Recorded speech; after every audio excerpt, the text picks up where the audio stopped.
Maverick, and we're going to go through some of the basics with Liberty when it comes to working with your horse at Liberty. All you really need is you and your horse. You don't need all these other things, but I will show you the tools that I use that make everything just a little bit easier. So a halter and a lead rope I use for a lot of my beginning things until my horse really gets the hang of it and really knows what we're doing, and then we try it off the halter and lead rope. So I encourage you to use whatever kind of halter and lead rope combination you like. It's really just for backup. So at first, when you're doing something, you're gonna be showing, Maverick's gonna smile for you. So first you're gonna be kind of showing him the movement, like I want him to back up, and then you'll be using the halter and lead rope to enforce it, to reinforce it. So it's really just a backup tool. The other tool that I use a lot is treats. I have my little treat pouch here. I really like to use it, and I use it in conjunction with a click noise. So it's very more of a scientific approach to how horses learn best. So I like using the treats. You don't have to use treats. You can do all this stuff without treats, but I really like to use the treats. So when I'm doing a treat, something that involves treats, I'll make a very specific mark. So like if I want Maverick to smile, I'll make his smile cue.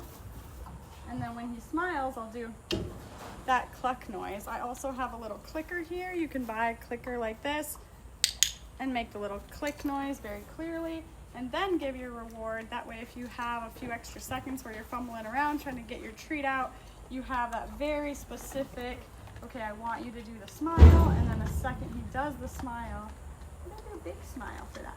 Yeah. Then I click and I give the reward.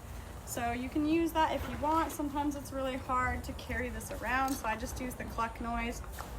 I make it very different. When I want to trot, I go, but when I'm doing this Liberty stuff, I make more of a noise so that it's a very distinctive cluck to mark exactly what he's doing right. Hi, buddy. And then the last thing that I use a lot is this type of a whip. You can use a very short, like jumping crop. You can use a longer one, but I find that the shorter whips kind of make it easier to get your point across and kind of teach them what you want to teach them without having too much to deal with, and it's basically just an extension of your arm. So the first thing that you're going to do is make sure that your horse is comfortable with all of your tools. So I'll do a separate video on a very specific exercise that I do in case a horse is mouthy.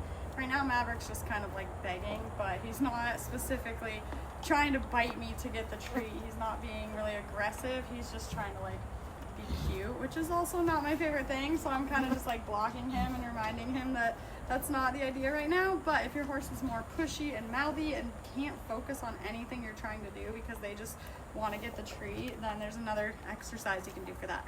But for the most part, the fact that you can just stand around your horse with the treats, if they're so focused on the treats that they can't focus on what you're doing, I just use my fingertips and kind of push them away like that.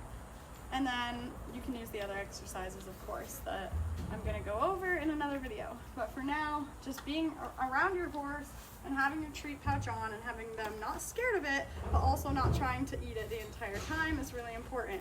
And then being able to just rub your whip in all the different parts of your horse. Good job. Okay, so being able to go around all the different parts of your horse and rub and tap and kind of mess around with and make sure that nothing is going to spook them or scare them.